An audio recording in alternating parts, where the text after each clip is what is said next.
Assalamualaikum warahmatullahi wabarakatuh. Kami dari kelompok 1 kelas Invertebrata Air M03. Pada kesempatan kali ini kami akan mempresentasikan mengenai materi rotifera. Pada kelompok 1 ini terdapat 14 anggota, yaitu yang pertama ada Hugo Danendra Prayogi, lalu Nuril Aprilia Putri, lalu Della Febrianti, lalu Muhammad Tirto Firdaus, Anishifa Asia, Alia Afifa Riyadi, Wafa Konitilah, Nur Afifa Dea Amanda, Nadila Rifatul Diana, Rafael Valeron Huta Barat, Nurul Fitrianingsih, Monica Mutiara Abdullah, Alivia Ramadiwan, dan Mikael Lukas Agnes D. Anggoro.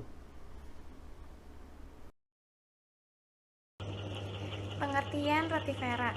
Rotifera berasal dari bahasa Latin yang berarti roda pembawa.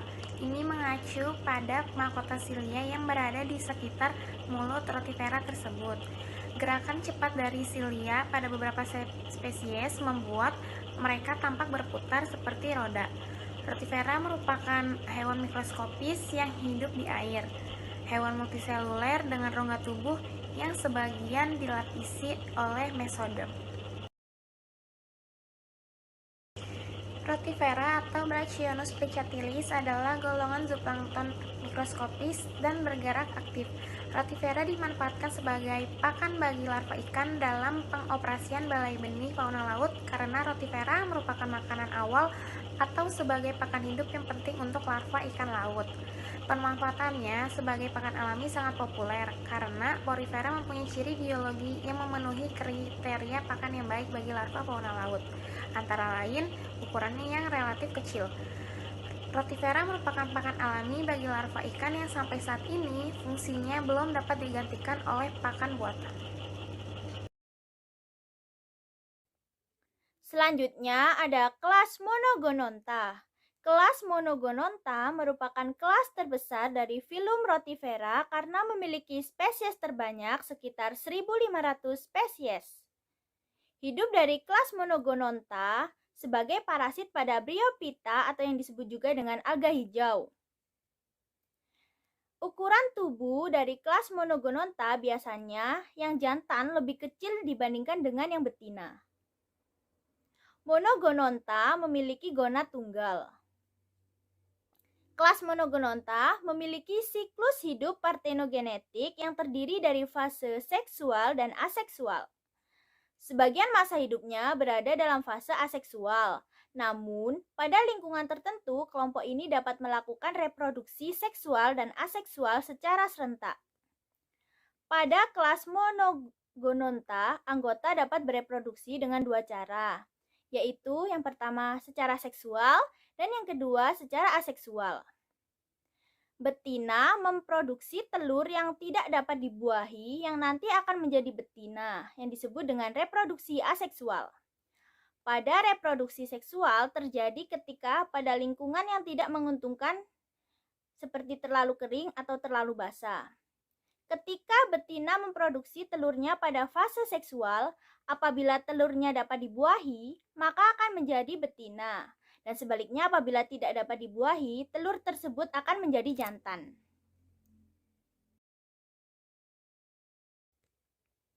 Kelas Monogononta terdiri dari spesies yang hidup bebas dan sesil.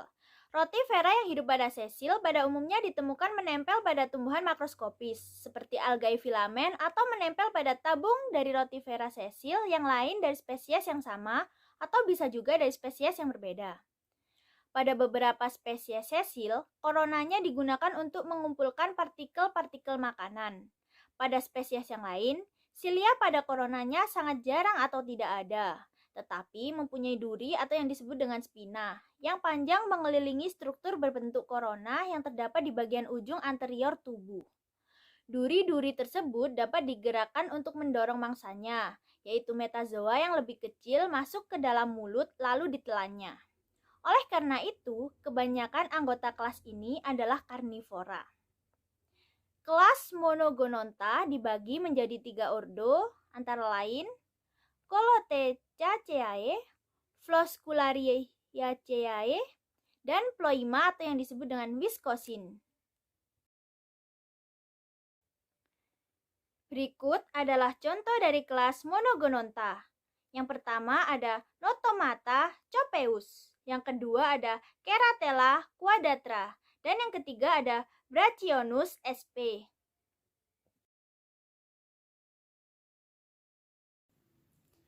Selanjutnya yaitu kelas Bdelloidea. Kelas Bdelloidea memiliki tubuh yang tidak dilindungi oleh kutikula, serta menggunakan silia pada korona untuk pergerakan dan mengarahkan makanannya ke mulut.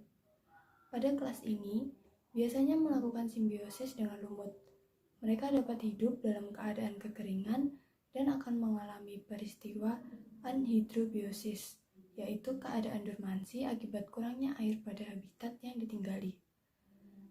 Bdelloidea dapat mengubah bentuk tubuhnya atau yang dinamakan dengan tun dengan mengecilnya jaringan dan sel yang ada dalam tubuhnya. Kepala dan ekor mereka akan masuk ke dalam tubuh untuk mengurangi keluarnya air.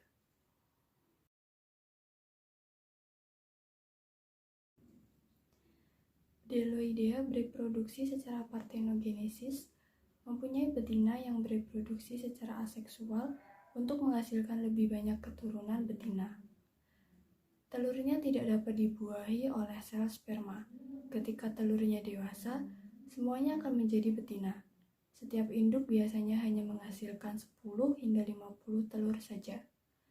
Contoh dari kelas Bdelloidea ini yaitu Philodina ruseola dan Rotifer neptunis. Kelas Sesonidea. Kelas Sesonidea merupakan kelas yang mempunyai spesies primitif, memiliki tubuh yang panjang dan cukup besar. Habitat dari kelas ini yaitu di laut atau hidup di insang Crustacean. Setiap induk biasanya hanya menghasilkan 10-50 telur saja. Contoh dari kelas Sesonidea adalah Hydrantina senta. Selanjutnya mengenai anatomi dan morfologi dari Rotifera. Rotifera memiliki bentuk simetri bilateral, yang mana tubuh pada Rotifera dibagi menjadi beberapa bagian, antara lain kepala, batang atau badan yang disebut dengan trunk, dan selanjutnya adalah kaki. Pertama yang akan kita bahas adalah bagian kepala. Pada bagian kepala terdapat bentuk seperti mahkota yang disebut dengan korona. Korona terdiri atas daerah sekitar mulut yang bersilia dan silia melebar ke seputar tepi anterior. Fungsi korona sendiri adalah untuk menyaring makanan. Selanjutnya, pada bagian kepala terdapat mastaks yang terletak antara mulut dan faring. Mastaks yaitu faring yang berotot, bulat dan lonjong, dan di dalamnya ada tropi seperti rahang berkitin. Mastaks berfungsi sebagai penangkap dan penggiling makanan. Selanjutnya yaitu bagian badan atau trunk.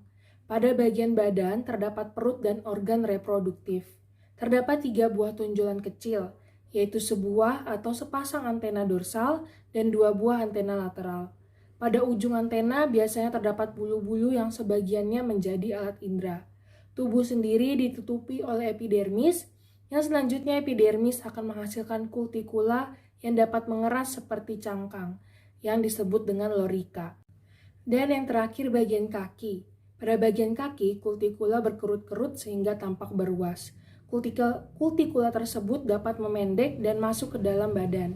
Pada ujung kaki biasanya terdapat 1-4 buah jari, dan di dalam kaki terdapat kelenjar kaki yaitu pedal gland yang menghasilkan bahan perekat untuk menempel pada substrat.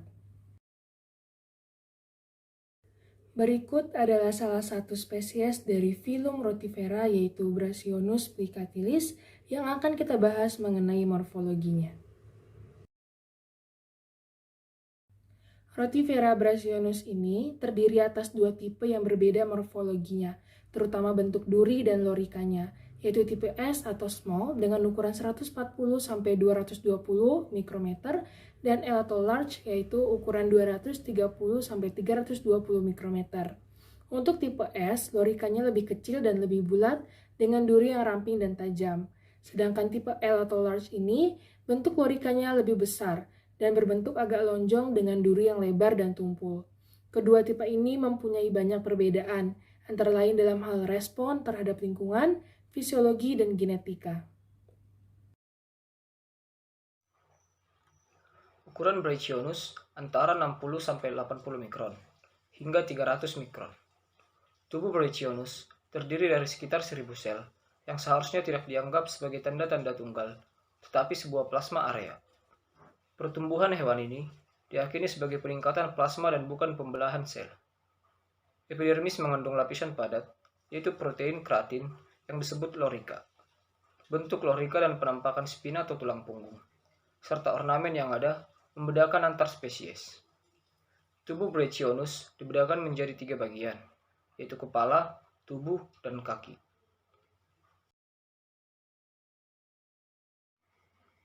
Bagian kepala terdapat organ untuk berputar, atau korona yang disebut cilia anular, dan memiliki nama asli rotatoria. Bagian depan korona dapat ditarik masuk, dan dapat memutar untuk mengambil partikel makanan kecil, terutama alga dan detritus. Bagian tubuh terdiri dari sistem pencernaan, sistem pengeluaran, dan organ genitalia. Karakteristik organ Brachionus adalah mastaks, yang dilengkapi dengan bagian yang keras karena kapur di sekitar mulut, di mana sangat efektif untuk menggiling partikel yang susah dicerna. Kaki berupa struktur yang dapat ditarik masuk dengan bentuk melingkar tanpa ruas-ruas akhir pada 1 atau 4 jari. Rotifera jantan dan betina memiliki perbedaan morfologi yang mencolok. Rotifera jantan berukuran jauh lebih kecil dari betina, yaitu kira-kira seperempat ukuran betina, dan rentang hidupnya singkat. Rotifera betina dapat bertahan hidup beberapa hari hingga lebih dari sebulan, tergantung medium dan suhu. Rotifera jantan hanya hadir pada keadaan tidak normal, misalnya kualitas makanan menurun serta peningkatan suhu dan salinitas. Rotifera jantan tidak tumbuh sejak ditetaskan karena tidak mempunyai alat pencernaan sehingga tidak bisa makan, tidak memiliki kandung kemih, dan hanya mempunyai sebuah testis yang berisi sperma. Sehingga fungsi rotifera jantan hanyalah untuk memproduksi sperma saja. Ketika sudah membuahi rotifera betina, maka rotifera jantan akan segera mati.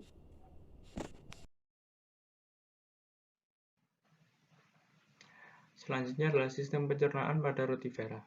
Rotifera bersifat omnivora. Jenis makanannya terdiri dari perifiton, nanoplankton, dan detritus. Jenis makanan tersebut dikonsumsi dengan cara filtrasi. Dari jenis pakan tersebut, jenis alga hijau Chlorella sp yang paling efisien untuk pakan rotifer dalam kultur massa.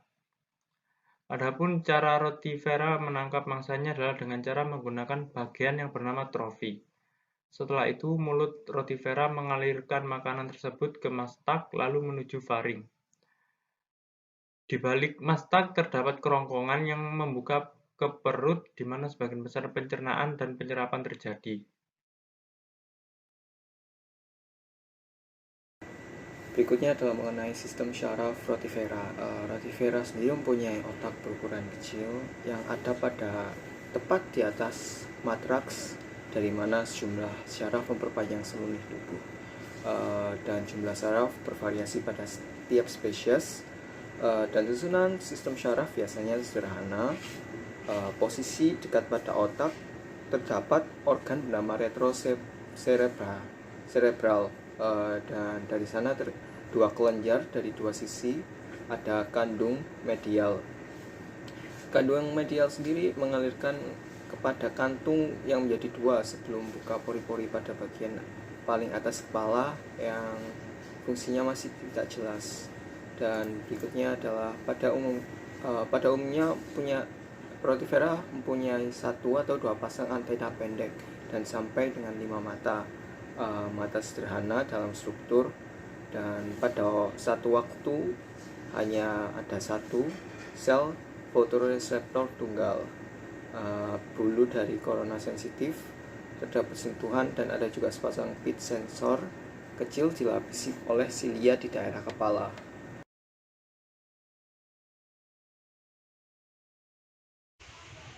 Reproduksi dan siklus hidup. Rotifera mempunyai sistem reproduksi biseksual, kelamin yang terpisah tetapi yang betina dapat melangsungkan reproduksi secara partenogenesis. Sistem reproduksi betina disebut ovum dan jantan disebut testis. Untuk menghasilkan spermatozoa, rotifera jantan siap berkopulasi setelah 1 jam telur menetas.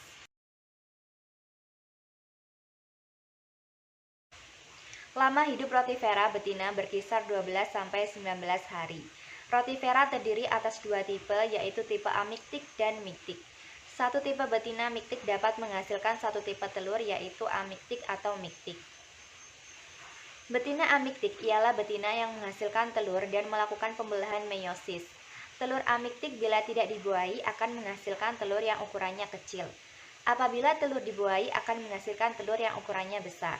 Telur tersebut disebut dengan telur dorman dengan kulit telur yang tebal dan akan berkembang menjadi betina yang bersifat amiktik.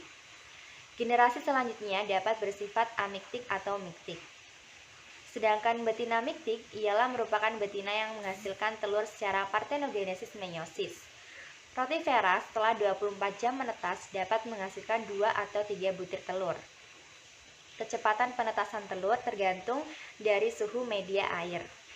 Pada kondisi optimum, rotifera dapat melepaskan telur setiap 4 jam dan jarak waktu ini akan semakin panjang dengan bertambahnya umur rotifera. Selama hidupnya, rotifera dapat melepaskan telur antara 10 sampai 24 butir.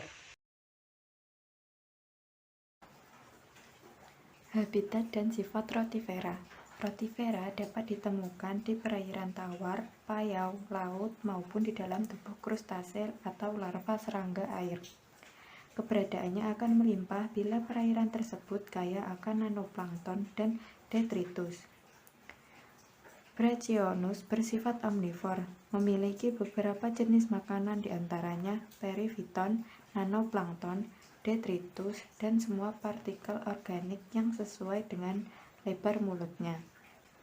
Memiliki alat bantu untuk memasukkan makanan ke dalam mulut, yaitu dengan silia, dan alat pemecah makanan yang disebut dengan trofi. Yang pertama yaitu pembibitan. Rotifera merupakan pakan alami yang membutuhkan teknik yang matang dalam melakukan pembibitan untuk mendapatkan kultur rotifera yang bagus. Media pemeliharaan yang dipakai adalah ekstrak pupuk kandang seperti kotoran ayam atau kotoran kuda. Cairan hasil penyaringan ditampung dalam bak fiberglass ukuran 25 liter dan diencerkan dengan menambah air kolam 5-10 liter. Pada hari ke-7, bibit rotifera yang diperoleh dari perairan umum dimasukkan ke dalam media pembibitan. Yang kedua, pemeliharaan. Inokulum yang sudah siap digunakan akan dikultur menjadi 2 metode, yaitu dalam akuarium atau skala terbatas. Biasanya, ukuran akuarium yang dapat digunakan sebagai wadah pemeliharaan adalah ukuran 60 x 40 x 50 cm. Dan juga bisa dalam kolam atau massal. Yang ketiga adalah pemanenan. Pemanenan rotifera dapat dilakukan seminggu setelah pemeliharaan. Cara pemanenannya yaitu dengan mengambil air kolam, kemudian air yang terkonsentrasi pada tabling plankton net, ditampung dalam ember. Cara lain panen rotifera adalah dengan menggunakan pompa air yang dialirkan pada wadah tertentu. Selanjutnya adalah teknik kultur rotifera. Pada suatu unit pembenihan, penyediaan pakan alami untuk larva ikan dibedakan menjadi 2 kegiatan, yaitu kultur murni atau skala laboratorium dan kultur massal atau dalam bak bervolume besar. Menurut Giuliatti tahun 1999, teknik kultur rotifera secara massal dilakukan dalam bak beton berukuran 100 ton. Dalam kegiatan ini, hal yang perlu diperhatikan adalah ketersediaan bibit rotifera murni, ketersediaan fitoplankton sebagai pakan rotifera, juga ketersediaan pakan rotifera lainnya. Teknik kultur rotifera pada umumnya terdiri dari pembibitan, pemeliharaan, dan pemanenan.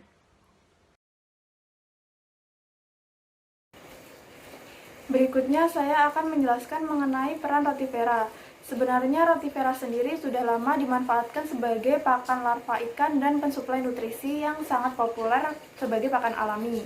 Hal tersebut disebabkan rotifera memiliki beberapa ciri biologi yang memenuhi kriteria pakan yang tepat bagi larva fauna laut karena ukurannya relatif kecil berkisar 100 hingga 320 mikrometer serta memiliki laju renang yang cukup rendah sehingga pemangsanya dengan mudah dapat menangkapnya.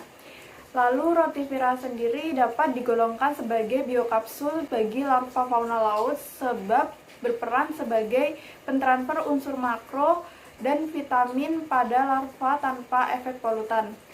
Pada kegiatan budidaya daerah tropis, tipe SS Super Small merupakan makanan yang disukai ikan-ikan dengan bukaan mulut kecil 100 mikrometer.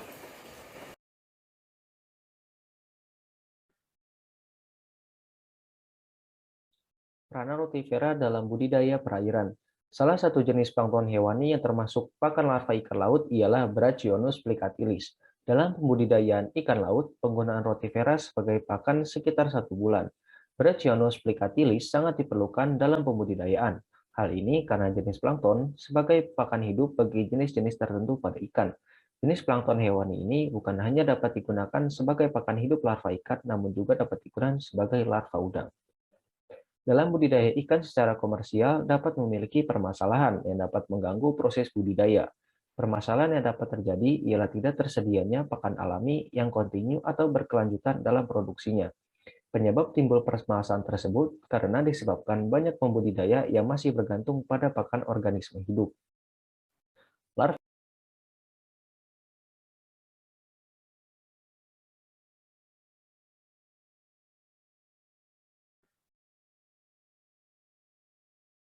Larva ikan sebagian besar mendapatkan nutrisi dengan memakan tumbuhan dan atau hewan yang berukuran 4 hingga 200 mikron, dan hal ini plankton termasuk. Sehingga untuk dapat memenuhi kebutuhan input pangan yang baik dalam pembelian larva, harus memenuhi kriteria seperti ukuran pakan sesuai dengan bukaan mulut larva, nutrisi yang cukup tinggi, mudah dicerna, mudah ditangkap oleh larva ikan, dan dapat bertahan hidup di lingkungan yang berfluktuasi dalam salinitas, suhu, dan intensitas cahaya. Dari kriteria tersebut, yang telah memenuhi syarat untuk dapat digunakan sebagai pakan alami larva ikan adalah Brachyonus plicatilus ini. Jenis plankton atau pakan larva ikan ini bisa menjadi pakan dari berbagai organisme lain, yaitu seperti larva ikan bandeng, larva ikan kakap putih, larva lobster, larva udang putih, dan larva udang windu. Baik.